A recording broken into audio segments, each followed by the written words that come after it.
Sana na mga recipe ang ating gustong ibahagi sa inyo. Litog kung tawagin dito sa amin. Ayan, samahan niyo ako. Gagawa tayo ng simpleng pamamaraan ng pagluluto gamit ang ating shell na ito. Sarap. Ano naman tayo seashell dito? Ano ba ang style ng inyong pagluluto? Ako, simplihan ko lang. So, ayan na nga, meron ganyan. And then, sahugan natin siya ng isang pirasong sili, onion, lemongrass, kamatis, mga simpleng ingredients para sa ating recipe for today. So, ayan, meron tayo dito pinapakuluan tubig. Blanching ang ating gagawin para sa ating shell na ito. Dito ang hugas kulo sa mainit na tubig para tanggal ang mga microbe. Basta hihigop tayo ng sabaw na kain. Isang kulo and then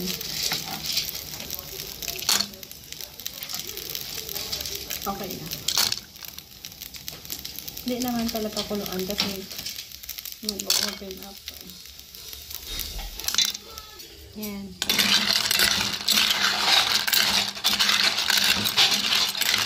And drain off.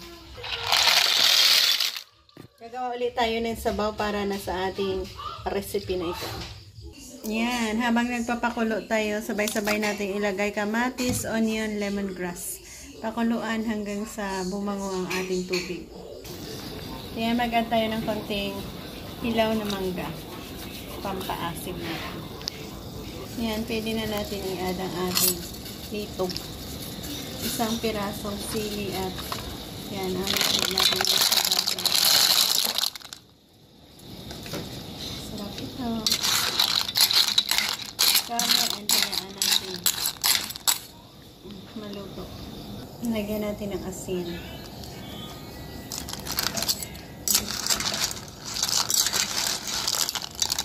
Ano pa lahat nag-open up.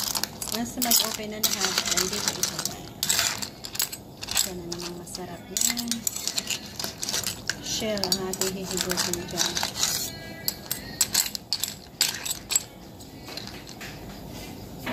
Lagyan natin ng konting vinegar. Ayan. Suka. Ayan. So, ayan guys. Ito na tayo mag-end. Ito na ang ating masarap na shell recipe na ito. So, thank you again for joining me. Bye-bye. God bless and indeed happy eating.